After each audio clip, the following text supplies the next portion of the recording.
పెంచేస్తున్న Mayasabha trailer Sardar 2 shooting పూర్తి. Trending లో పరమ సుందరి ఫస్ట్ సింగిల్. ఈ శుక్రవారం థియేటర్స్ కొస్తున్న సార్ మేడం. మరోసారి గొప్ప మనసు చాటుకున్న సోనూ సూద్. వైరల్ అవుతున్న సమంత రాజ్ నెటమోర్ వీడియో. ఈ ఇంట్రెస్టింగ్ న్యూస్ తో పాటు ఇండస్ట్రీ హ్యాపెనింగ్ అప్డేట్స్ బ్రీఫ్ గా చూద్దాం. 90s లోని ఏపీ రాజకీయాలపై డైరెక్టర్ దేవాకట్ట తెరకెక్కించిన Mayasabha web series trailer release అయింది. Rise of the titans tag line తో వస్తున్న ఈ పొలిటికల్ వెబ్ సిరీస్ ఆగస్టు 7 నుంచి సోనీ లీవ్ లో స్ట్రీమింగ్ కానుంది. Hero Karthi latest movie Sardar 2 shooting మొత్తం పూర్తయింది. దీంతో మూవీ టీమ్ కి స్వయంగా భోజనాలు వడ్డించాడు కార్తీ. ఈ వీడియో ఇప్పుడు సోషల్ మీడియాలో వైరల్ అవుతోంది. పిఎస్ మిత్రన్ డైరెక్షన్ లో వస్తున్న ఈ సినిమాలో విలన్ గా నటిస్తున్నారు ఎస్జే సూర్య. నారా రోహిత్ అప్కమింగ్ మూవీ సుందరాకాండ నుంచి ఫస్ట్ సింగిల్ రిలీజ్ అయింది.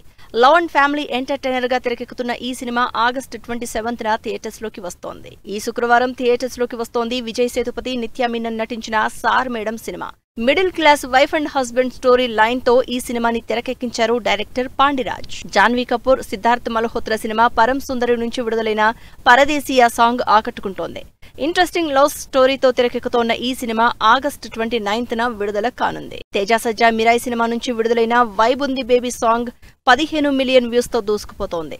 2D, 3D ఫార్మాట్స్ లో 8 లాంగ్వేజెస్ లో వస్తున్న ఈ సినిమా సెప్టెంబర్ 5న విడుదల కానుంది. సిద్ధు జొన్నలగడ్డ తెలుసు కదా మూవీ నుంచి విడుదలైన ఫస్ట్ సింగిల్ మల్లిక గంధ ఆకట్టుకుంటోంది. నీరజ కొన్న డైరెక్ట్ చేస్తున్న ఈ సినిమా అక్టోబర్ 17న విడుదల కానుంది. లావణ్య త్రిపాఠి, దేవ్ మోహన్ లీడ్ రోల్స్ లో నటిస్తున్న సతీ లీలావతి టీజర్ ఆకట్టుకుంటోంది.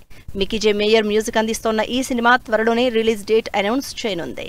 సమంత రాజ్ నిడిమోరుకు సంబంధించిన వీడియో వైరల్ అవుతోంది. ముంబైలోని ఓ రెస్టారెంట్ లో డిన్నర్ చేసిన ఈ ఇద్దరు కలిసి ఒకే కారులో కెమెరా కంటపడ్డారు. దీంతో శామ్ రాజ్ నిడిమోరు రిలేషన్షిప్ పై రూమర్స్ మరోసారి తెరపైకి వచ్చాయి. బాలీవుడ్ నటుడు సోనూ సూద్ తన 52వ పుట్టినరోజు సందర్భంగా వృద్ధాశ్రమాన్ని ఏర్పాటు చేశారు. ఇందులో 500 మంది వృద్ధులకు ఆశ్రయం కల్పిస్తున్నట్లు పేర్కొన్నారు. దీంతో సోనూ రియల్ హీరో అంటూ కామెంట్స్ చేస్తున్నారు ఫ్యాన్స్.